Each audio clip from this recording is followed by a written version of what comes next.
나오미의 집안에 원치 않은 죽음이 찾아오는 것은 모압, 그러니까 이방 땅에 가서 모압, 그러니까 이방 여자와 결혼했기 때문이라고 해석하는 경향이 있습니다. 이에 대해서 어떻게 생각하십니까? 삶 가운데서 문제를 만났을 때 우리는 어떻게 하면 좋을까요? 뭐 이런 부분들도 우리가 함께 좀 아우러서 얘기해 보면 좋을 것 같습니다. 혹자는 룻기서에 일어난 일들 있잖아요. 그러니까 남편과 아들들이 죽게 되는 이런 비극, 이런 것들을 두고서는 이런 식으로 표현하기도 합니다. 가나안 땅 혹은 뭐 베들레헴 땅에서 그대로 살아야 되는데 그 사람들이 모압 땅으로 갔기 때문에 불행이 찾아온 거다. 혹은 이방 여자랑 결혼하면 안 되는데 이방 여자랑 결혼했기 때문에 하나님께서 벌 주셔서 남편들이 다 죽은 거다. 뭐 이렇게 표현하기도 하는데요. 뭐 물론 어떤 면에서는 그럴 수 있어요. 하지만 본문은 왜 그런 일이 일어났는지에 대해서 정확하게 설명하고 있지 않습니다. 그렇기 때문에 우리가 이런 것 때문에 이런 일이 일어난 거야 라고 이렇게 단정 짓는 것은 우리가 좀 조심해야 됩니다. 우리가 언제나 그 원인과 결과라는 틀을 가지고서는 모든 것을 딱딱 찍어서 판단하게 되면 설명할 수 없는 부분이 훨씬 더 많다는 것을 깨닫게 됩니다. 사실 우리 자신의 인생, 우리 자신의 그 삶의 여정만 놓고 봐도 우리는 알 수 있어요. 사실 우리의 존재 자체만 놓고 보면 우리가 무결점으로 살아갈 수 있습니까? 우리도 하나님 앞에서 크든 작든 어떤 잘못이나 연약함이 언제든 드러나면서 살아가고 있는데, 그렇다면 우리가 뭐 한 주간 살아가는 삶의 모습만 봐도 불완전하잖아요? 그러면 그러니까 나와 우리의 삶 가운데서, 나와 우리의 가정 안에도 나오미의 가정처럼 불상사가 매주 생겨야 되는 거예요. 그렇죠? 그렇지 않습니까? 우리도 하나님 보시기에 패역한 부분이 있는데 하나님이 그럼 그건 그냥 넘어가시고 나오미 가정에 있는 불완전한 부분은 그냥 안 넘어가시고 뭐 이렇게 하시는 건가요? 그러니까 우리가 그 원인과 결과라는 틀을 가지고 모든 것을 다 찍어내서 규정하려고 하면 우리가 오히려 그게 더 모순이라는 것을 발견하게 됩니다. 그러니까 쉽게 판단할 수 없는 거예요. 룻기 본문에서는 왜 나오미의 가정에 그러한 악이 발생했는지에 대해서는 침묵하고 있어요. 그렇기 때문에 우리도 뭔가를 설명하려고 애쓰지 말고 그냥 침묵하고 가는 것이 더 지혜일 수 있다는 거예요. 기본적으로 우리 성경을 딱 놓고 볼 때 우리가 살아가는 세상이 아담과 하와 이후로 망가진 세상이잖아요. 그렇기 때문에 우리는 그 망가진 세상 가운데서 살아가고 있어서 뜻하지 않은 악을 만나기도 하고 또 고통을, 슬픔을, 절망을 마주하기도 합니다. 그러니까 우리가 고통과 고난을 마주하는 것은 이 망가진 세상을 살고 있기 때문에 이상한 일이 아니라는 거예요.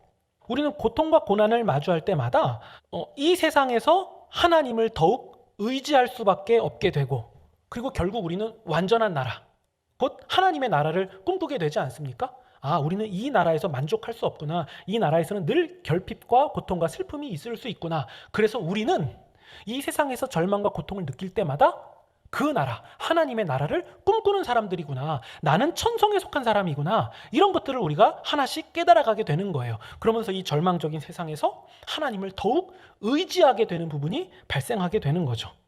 그러면 우리는 내가 누군지, 어디로부터 왔는지, 어디로 돌아가게 되는지 이런 부분을 점차 뚜렷하게 만들어가게 되는 거죠.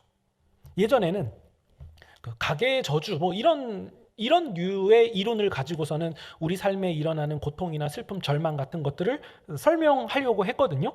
하지만 시대가 지나면서 점차 분명하게 알게 됐죠. 그런 것들이 신학적으로도 혹은 상식적으로도 전혀 맞지 않다는 것을 깨닫게 된 거예요. 그러니까 틀린 이론이라는 사실을 깨닫게 된 거죠. 여러분, 우리가 읽은 이 룻기를 보세요. 나오미는 하나님이 나를 치셔서 이런 불행이 일어났다라고 말하고요. 룻은 어머님의 하나님이 나의 하나님입니다라는 신앙 고백을 드렸어요. 그러니까 나오미의 어떤 신앙적 모습과 룻의 신앙적 모습은 좀 다른 부분이 있긴 있거든요. 하지만 나오미와 같이 어떤 탄식을 가지고 하나님께 나아갈 수도 있는 거고, 룻처럼 좀 괜찮아 보이는 신앙 고백으로 하나님께 나아갈 수도 있는 거예요. 핵심은 천성을 향해서 나아가는 길은 나오미와 같은 사람도 가는 거고 룻과 같은 사람도 가는 거예요. 그런 여러 다양한 사람들이, 다양한 믿음을 가진 사람들이 함께 같이 어우러져서 가는 길이 천성을 향해서 가는 길이기 때문에 우리는 그 길을 가는 동안 우리가 인생 가운데서 만났던 슬픔, 절망, 좌절 이런 것들이 점점 흐려져 가는 것을 느끼게 될 것이고, 결국 우리는 그 길을 가면 갈수록 우리를 인도하시는 하나님을 보다 밝게, 그리고 뚜렷하게 보게 될 것입니다. 그게 천성을 향해서 가는 우리의 믿음의 길인 거죠. 그래서 그 길의 끝은 어디입니까? 믿음의 결국, 곧 영혼 구원에 이르게 되는 영광이죠. 우리가 그 영광에 부름받았고 그 영광을 향하여 가고 있는 거예요. 그러니까 우리는 그 영광이라는 결론을 미리 알고 우리의 삶을 지금 그 영광이라는 결론을 보고 우리의 지금 이 삶을 다시 분명하게 바라보고 재해석해낼 수 있는 능력이 우리 가운데 생기는 거예요. 그러니까 결론을 알고 지금의 삶을 보니까 그전에는 보이지 않았던 새로운 부분들을 우리가 다시 보게 되는 거죠. 그게 신앙의 힘이고 그게 믿음의 힘인 겁니다. 그러면서 우리는 지금의 절망을 보다 더 잘 지나갈 수 있는 사람들이 되는 것이고 절망 너머에 있는 하나님이 부르시는 영광 또 승리를 바라볼 수 있기 때문에 우리는 슬픔과 고독과 절망을 마주할 때에도 이겨낼 수 있는 의지와 힘이 발생할 수 있게 되는 겁니다.